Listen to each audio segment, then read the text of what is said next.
कल जो घटना हुई वो काफ़ी दुर्भाग्यपूर्ण घटना है।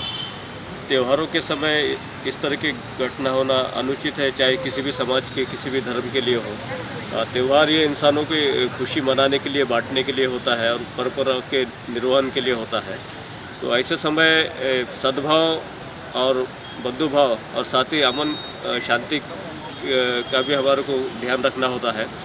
और ये जो घटना हुई स्फूर्त घटना है। अचानक से जो लोग हैं जो होली का मेला था वो परंपरागत निकालने की मांग करके अचानक उन्होंने बैरिकेड्स लांघकर बाहर आ गए।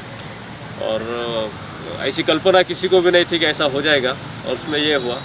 और हमारे सभी जो धर्मगुरु हैं, गुरुद्वारा बोर्ड के सदस्य हैं, शहर के जो प्रतिष्ठित सिख नागरिक हैं, उन्होंने भी यही कहा है कि शहर में शांतता होनी चाहिए। और जिस प्रकार की हिंसक घटना हुई है उसके संदर्भ में सोशल मीडिया पे जो कुछ तत्व लगे हुए हैं तो उनको जतन करना चाहिए। जैसा अभी माननीय एसपी साहब ने कहा है कि सोशल मीडिया पे जो चल रहा है उसका ऑब्जर्वेशन किया जाएगा। तो हमको एक अच्छे भारतीय होने के नाते, अच्छे सिटीज़न होने के नाते एक दूसरे धर्मों का सम्मान करना चाहिए। ऐसी घटनाएं होती है और जिससे बहुत शुद्धता महसूस होती है, शहर में सनसनी फैल जाती है, लोगों में भय होता है। लेकिन ये इससे जो कल घटना हुई उसका किसी नागरिक को कोई नुकसान नहीं पहुंचा, इसके लिए मैं थोड़ा समाधान भी व्यक्त करता हूं कि ये चलो ऐसा हुआ और इंटेंशनली कुछ भी नहीं था, ये जो हुआ स्फूर्त हुआ।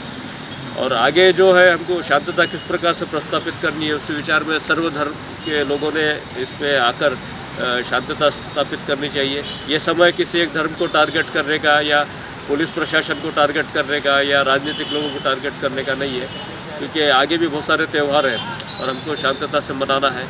तो सोशल मीडिया पर जो लोग बयानबाजी कर रहे हैं वो जिम्मेदारी से करें, वो देश के निर्माण के लिए करें, सुख समृद्धि और शांतता के लिए करें, एकता और भाईचारे के लिए करें, ऐसी मेरी अपील रहेगी। और सिख समाज की तरफ से मैं अपील करता हूँ। होली के अवसर पे जो इस तरह का मेला निकलता है, ये क्या इसकी परंपरा है, किस तरह का रहता है, रूटीन जो रहता है, और इस बार किस तरह का परमिशन का क्या इशू था, क्या कुछ दिक्कतें आई थी? होली का जो पारंपरिक मेला है, श्री गुरु गोविंद सिंह जी ने सन 1700 में इस मेले की शुरुआत की थी। 1699 में खालसा पंथ बैसाखी के समय स्थापित हुआ और करीब 1 से 1.5 लाख लोगों ने जब सिख पंथ की दीक्षा ली और गुरु गोविंद सिंह जी उस समय आनंदपुर साहिब में थे, तो उन्होंने कुछ त्योहारों को लेकर उसको त्योहारों को बनाने की जो प्रणाली है वो निश्चित की कि लोग किस तरीके से बनानी चाहिए।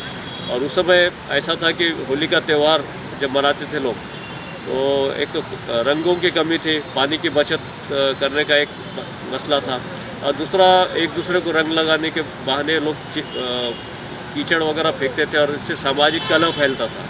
तो उस कलह को दूर करने के लिए और होली का सच्चा संदेश देने के लिए गुरु गोविंद सिंह जी ने होली त्यौहार की नए से रचना की, जिसमें उन्होंने गुलाल की होली शुरू की।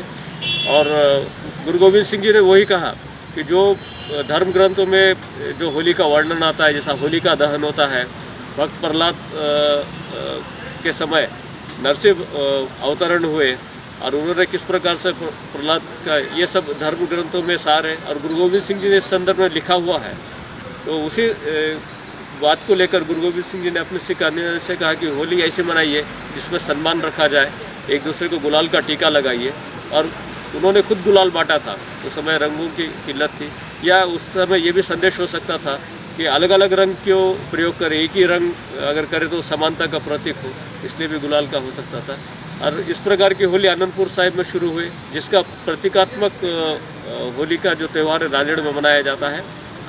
और नांदेड़ में प्राचीन काल से समय जब से गुरु गोविंद सिंह जी का यहाँ पर आगमन हुआ, सिखों ने वो उस प्रकार की होली मनाई। धीरे धीरे उसको एक विस्तारित रूप मिला और करीब पिछले 2 होली में तो 1-1 लाख लोग आए थे, लेकिन इस बार कोविड के कारण लोग नहीं थे, स्थानीय लोग थे।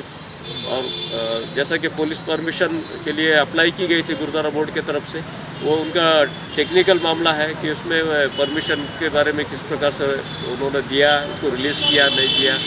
और जब मेला अंदर निकालने का भी डिसीजन धर्मगुरुओं ने लिया था, और लेकिन कुछ बात ऐसी हो गई कि हो सकता है स्फूर्त प्रतिकार करने के चक्कर में ये सब हुआ है।